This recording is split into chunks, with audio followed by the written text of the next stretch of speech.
Hello everyone. आज के इस वीडियो में हम बात करेंगे electric field due to uniformly charge thin spherical shell. तो ये गॉस थ्योरम की एप्लीकेशन पे एक और वीडियो है।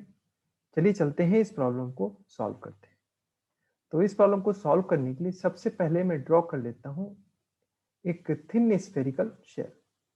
तो थिन स्फेरिकल शेल के लिए हम ले लेते हैं टू सर्कल्स। ये कुछ इस तरीके से हम ड्रॉ कर सकते हैं एक थिन स्फेरिकल शेल। तो इस थिन स्फेरिकल शेल में हम पॉजिटिव चार्ज का डिस्ट्रीब्यूशन कर देते हैं इस सेल के अराउंड में। ये बहुत ही थिन है। ओके, आप इसको ऐसे समझ सकते हैं जैसे फुटबॉल फुटबॉल का एक पतला सा लेयर है ना, जो कि आपका इसको चार्ज दे रखा है हमने, है ना। ये बिल्कुल ही थोड़ा सा इसमें लेयर है, थोड़ा सा लेयर है ना, और जिसको हमने पॉजिटिवली चार्ज दे रखा है। तो इसके बाहर किसी पॉइंट पे हमको इलेक्ट्रिक फील्ड निकालनी है। हम बाहर भी निकालेंगे, हम सरफेस पे भी निकालेंगे, हम इनसाइड भी निकालेंगे। तो मान लेते हैं पहले कि इस जो शेल है हमारी, इसका जो रेडियस है दैट इज कैपिटल आर। इसका रेडियस ले लिया हमने कैपिटल आर। ओके, और नेक्स्ट पॉइंट हम इसमें देखते हैं कि हमें निकालना है इसमें इलेक्ट्रिक फील्ड।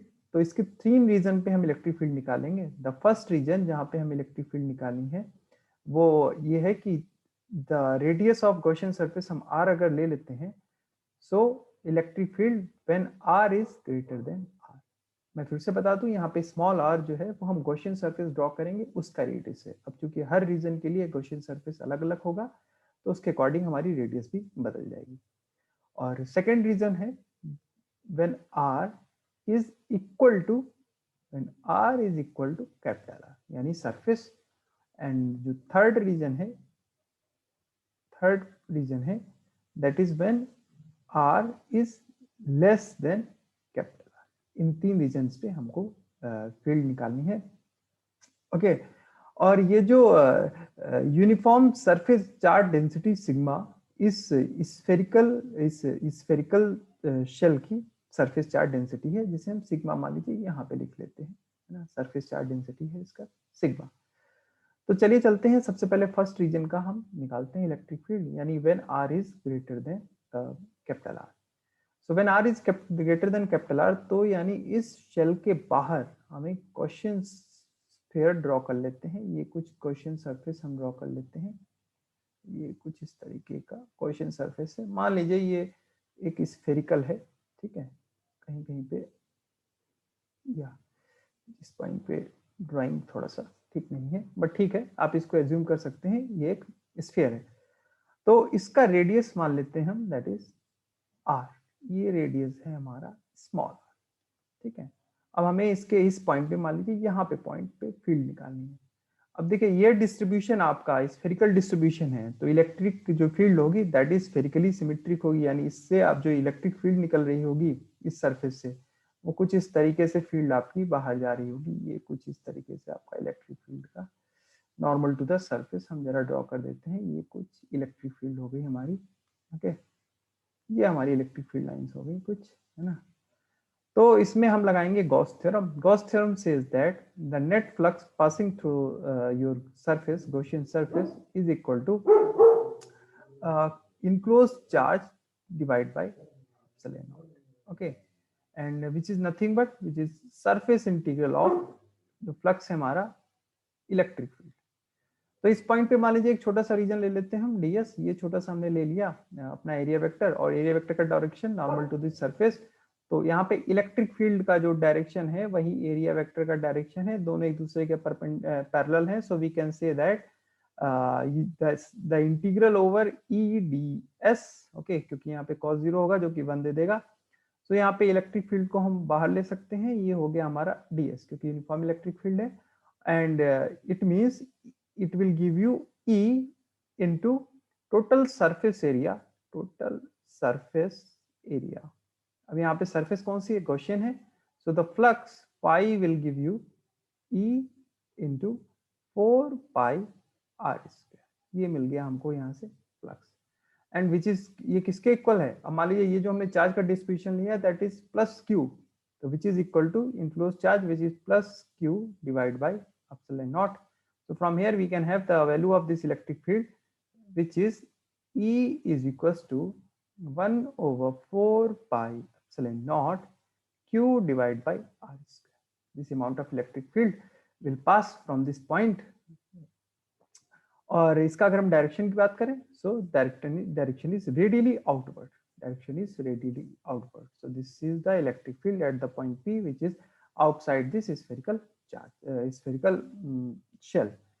नेक्स्ट पॉइंट, इसका सेकंड पॉइंट यानी सेकंड रीजन जो हम ले लेते हैं वो है हमारा when r is equal to capital R, यानी सरफेस पे अगर आपका आ जाता है पॉइंट तो वहां पे देखें क्या होगा. तो इस केस के लिए अगेन हम वही अपना वापस से गॉस लॉ लगाएंगे जो कि है surface integral of E dot ds which is flux equal to Q divide by epsilon nought, यानी जितना इनक्लोज चार्ज होगा. ओके, तो इनक्लोज चार्ज कितना है सरफेस पे उतना ही है, यानी Q upon epsilon nought which is equal to. अब हमें यहाँ पे अगर surface integral of electric field देखें तो इस पॉइंट पे भी कुछ ज्यादा फर्क नहीं पड़ेगा. फर्क कितना पड़ेगा, फर्क सिर्फ पड़ेगा यानी E को हम बाहर ले लेते हैं and it's integral over this surface यानी ds. फर्क ये पड़ेगा कि यहाँ पे जो ds का जो हमारा जो गॉसियन सरफेस है इस टाइम जो रेडियस है that is small r equal to capital R इस पॉइंट पे. ठीक है, तो इस पॉइंट पे अगर small r is equal to capital R, so इस केस के लिए हम लिख सकते हैं E into surface area which is 4 pi capital R square.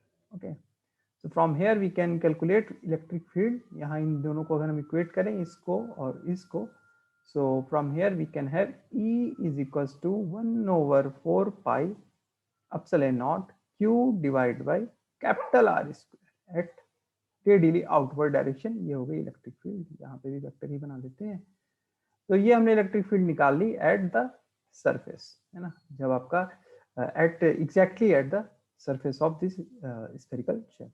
अब हम लेते हैं अपना थर्ड रीजन. थर्ड रीजन जो है हमारा वो है when r is less than capital R.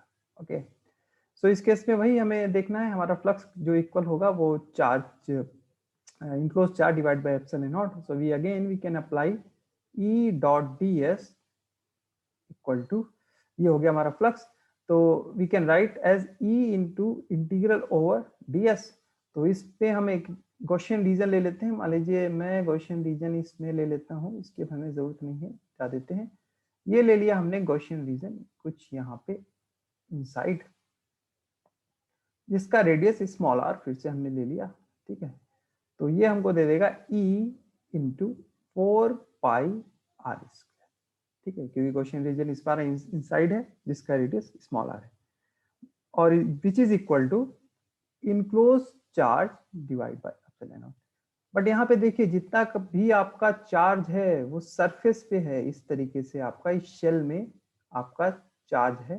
ठीक है, इनसाइड यानी इस चार्ज की वजह से फील्ड होगी वो इस डायरेक्शन में होगी, है ना. अब इनसाइड यहाँ पे नो चार्ज, अब इनसाइड तो कोई चार्ज है नहीं आपका, Q is not equal to 0, यानी और फील्ड लाइन आपकी डाउन इनसाइड तो हो नहीं सकती. ठीक है, ये तो रेडियली आउटवर्ड है. तो इस रीजन में आपका चार्ज जब 0 है तो इस रीजन से कोई भी इलेक्ट्रिक फील्ड पास नहीं करेगी, यानी Q इनक्लोज इज 0. सो इस रीजन से कोई भी इलेक्ट्रिक फील्ड पास नहीं करेगी. So for this case E is 0, electric field is 0 inside this very thin spherical shell. तो ये थे तीनों रीजन जहाँ पे हम इलेक्ट्रिक फील्ड निकाली. यहाँ पे इलेक्ट्रिक फील्ड जो थी वो इस इक्वेशन से पता चल रही है, यहाँ पे इस इक्वेशन से और यहाँ पे इस इक्वेशन से. अब हम जरा देख लेते हैं ये जो इलेक्ट्रिक फील्ड है इसका ग्राफिकली डायग्राम, इसका पिक्टोरियल डायग्राम कैसा होगा, है ना. इक्वेशन से तो हमने देख लिया, अब जरा इसको ग्राफ से देख लेते हैं कि इसका कुछ ग्राफ से कैसा इक्वेशन आ सकता है. तो ये बना लिया हमने ग्राफ x और y में. x एक्सिस पे रखेंगे हम r और y एक्सिस पे रखेंगे हम जो रखेंगे वो हम रखेंगे रेडियस. इस पे मान लीजिए मैं एक स्फीयर ड्रॉ कर लेता हूँ. ये मैंने एक स्फीयर ड्रॉ कर लिया. ठीक है, कुछ इस तरीके से एक स्फीयर ड्रॉ कर लिया.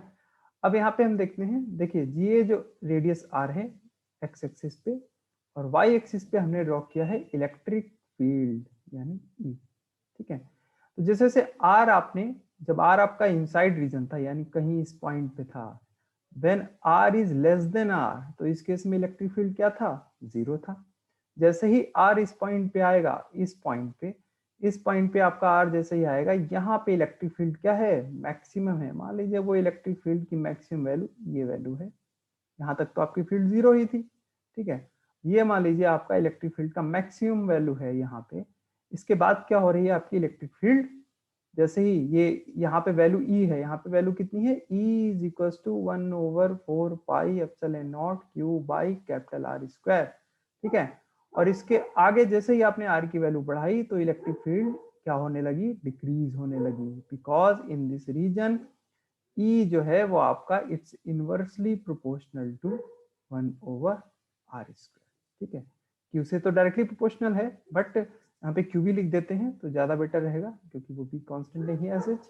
तो इट्स इन, बट हम R के लिए ड्रॉ कर रहे हैं तो E is inversely proportional to R square. तो यहाँ पे जैसे जैसे आप R बढ़ाते जाएंगे आपकी इलेक्ट्रिक फील्ड वीक होती जाएगी, जितना दूर जाएंगे आप इस स्फेरिकल शेल से, है ना। और when R is less than R, तो इस फील्ड में हमने देखा है कि no electric field when R is less than R, और when R is greater than R, ये रीजन हो गया। और ये पॉइंट आपको एग्जैक्टली पॉइंट ये वाला बता रहा है when R is equal to R। तो ये था आज का वीडियो जिसमें हमने इलेक्ट्रिक फील्ड निकाली एक uniformly charge thin spherical shell के अलग अलग रीजन्स पे। सो इस वीडियो से रिलेटेड कोई भी क्वेरी हो तो जरूर बताएं, and thanks for watching this video. Thank you.